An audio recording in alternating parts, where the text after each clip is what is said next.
Hi, Trevor Cutmore again, and again it's a great privilege to be interviewing my friend, close friend, Andy Churchill. We are going to be talking about development, about building houses, and about how you get there, because, Andy, it's not an easy path just to jump in as a newbie, even if people have got money and say, do you know what, I don't want to do the other stuff, I just want to build houses. Yeah.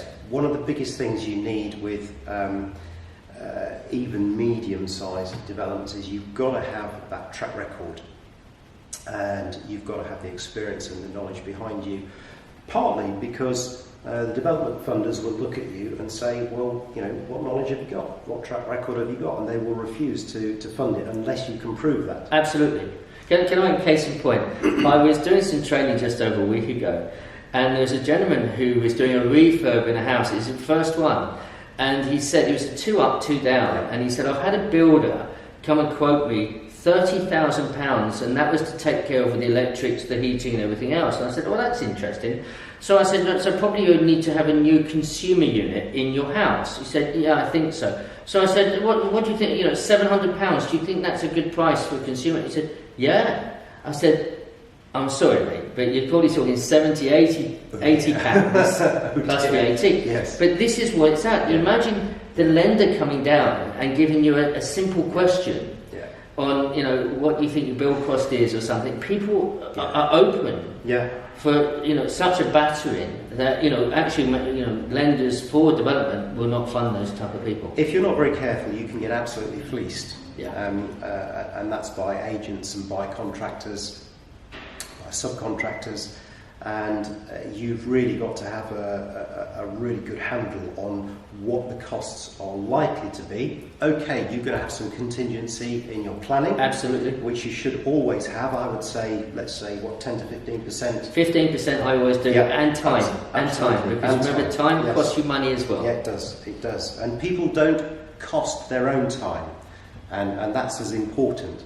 And I find that you've got to work out what you think it should be, and then add something, particularly if you're borrowing money to build. Yes. Because if you think something's going to take you 12 months to build it, then assume it's going to take you 18 months to build it, and have an 18-month facility, not a 12-month facility. Yeah, absolutely. And look, the lenders that I'm using to do, I'm building 6 houses and looking at another side to do 18 units, which are nearly there to secure that one. That one there, again, the first one, although it will be less than 12 months, probably 9 months, but we said 12 months, the lender has already said, we're going to give you a facility for 18 months. Yeah. That's it. Because they know what it's like. Absolutely. And that's really good, because it gives you a peace.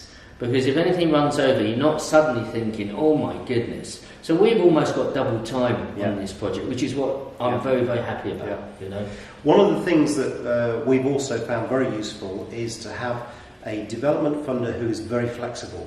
And the reason why I say that is because we got to the end of the facility and we needed to go back to them and say, please, can we have an extension? Now, as it happens, they're very flexible. We have been able to get an extension. It's not cost us too much. They've got to know us by now. We already had the track record, so they knew that we could actually do the development, and they knew where we were at in the market in terms of selling things, and we've kept them up to date. Talking with all the people that are involved in your development all the time is so important. You've got to keep people up to date. And communication. I always say communication is the source of life. Yes, as water is to a plant, communication is key for property investment in any style. These are dry flowers. Yeah, we know that. We get the idea. It's a metaphor. We know. He's playing games. But no, it's true. You know, as osmosis, it is the whole thing of communication. That keeps the lenders happy. Even if you've got a problem, you go and say, here's the problem. We need to access that contingency money. And they're fine, they work with it, they get it. This is what they do. And when you're on the outside going in, you think, oh my goodness. And these are people who know what they're doing. They've seen and done it all before. Andy, let's talk a little bit about somebody who's, you know, bought a few buy-to-lets. Let's suppose they've done some major refurbs. And then where should they be going if they want to go into building houses? Okay, so finding a site, anybody can find a site. Yes. Okay. It's then down to negotiating a price for it. Well, most people should be able to do that. But it's about, when you're getting into slightly bigger sites, you're getting into bigger money and a larger number of things that you have to do, and also a larger number of things that can go wrong, and that's as important. Yes. So one of the sites that we built on recently, we had to do quite a few site investigations, and we did some boreholes, for instance. Yep. That's just one of the things that we did because we needed to find out about the ground conditions. Those reports are vital for being able to then put extra costs into your build plan. Yes.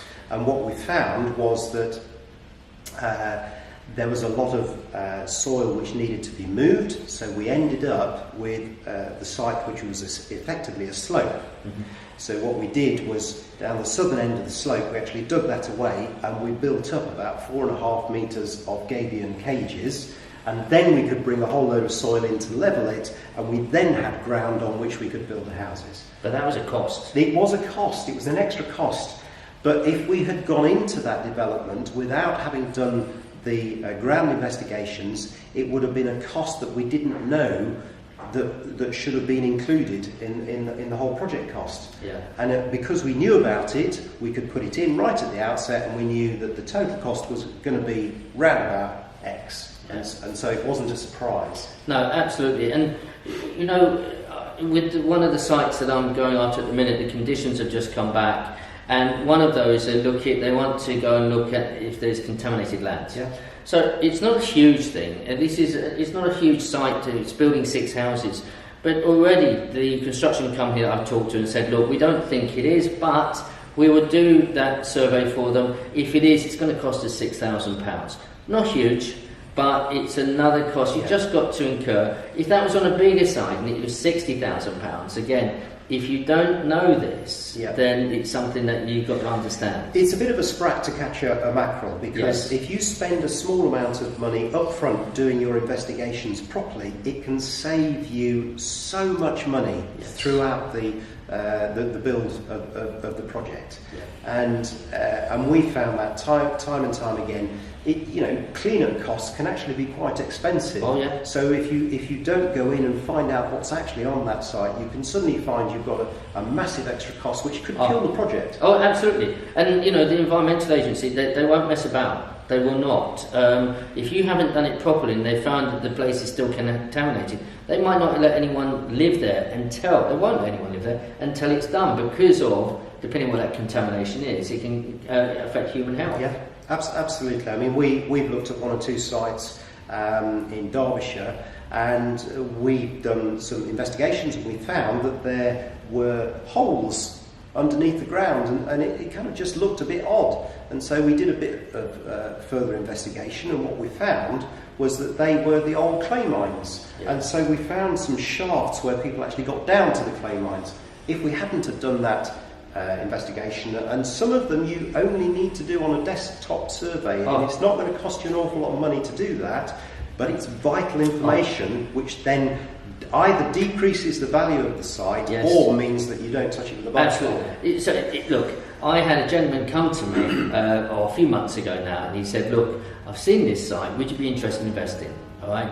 And he said, the numbers look fantastic. And he showed me, and he said, but it did fail to sell at auction. I said, there is a rat. Your job is to find it. And he said, well, what are you talking about? I said, when it sounds too good to be true, there's a rat. So I took him onto the website, onto where the planning was, all the conditions, other reports and everything. And he had to read, because there was so much information on there. But he read for, I think, 4 or 5 hours, and he came to me and he said, you're right. 2 things. 1, contaminated land, and it hadn't been identified, but more than that, known mines in the area. I said, there you go. There you go. I said, I'm out. I said, because that is why it's so cheap and they want to get rid of. I said, I won't touch it.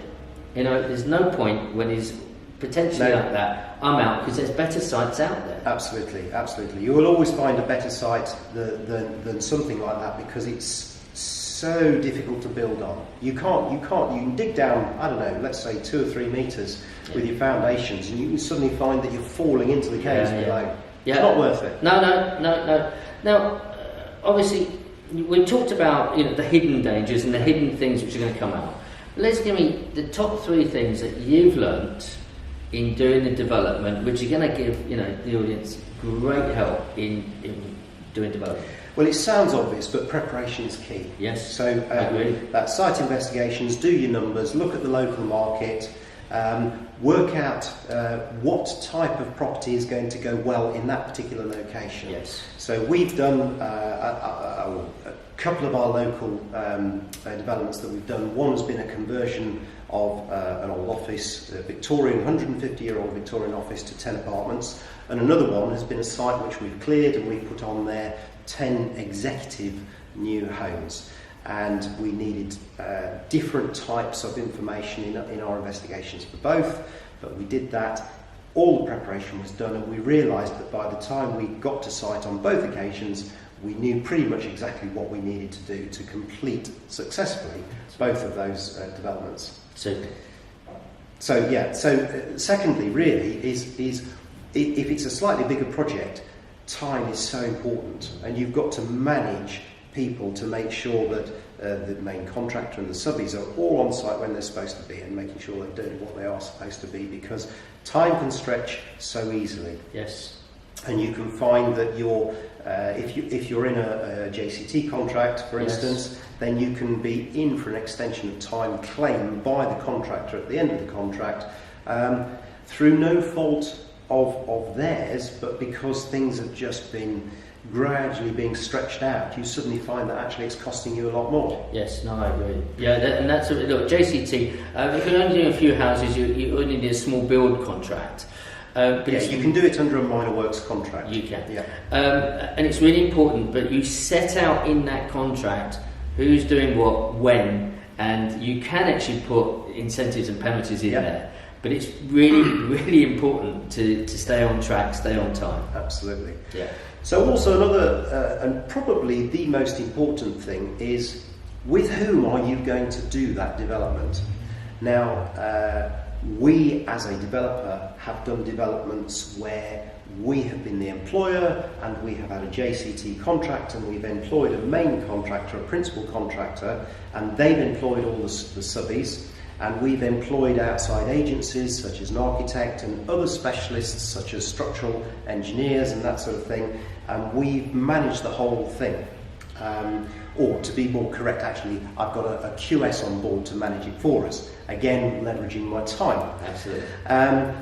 But what we've done on one of the other developments, and we will do continually going forward, is to have a JV partner who is a contractor. We've been fortunate enough to find NMCM. Yeah. They are a PLC. Yes. What could be better than having a PLC who actually a liquid PLC rather than one that's going to the wall. And we find that the individuals within the business we work with really, really well. They're a really healthy company at the moment. Last year they did nearly £300 million worth of business, and we are a much, much smaller company, but they actually need us to make the developments work. We also need them, but it's a kind of a mutual respect in that respect. Perfect. Yeah. Perfect. But that is absolutely brilliant. It's really, I think, to go exactly with what Andy's saying there. Check out your builders, check out their company accounts, make sure that they're liquid. I think that was a real golden tip that Andy's just given you there, and people go past this. I have seen people go into development, go with a company, make sure they get their stage payments, and when they get one big stage payment, they suddenly disappear and go bust.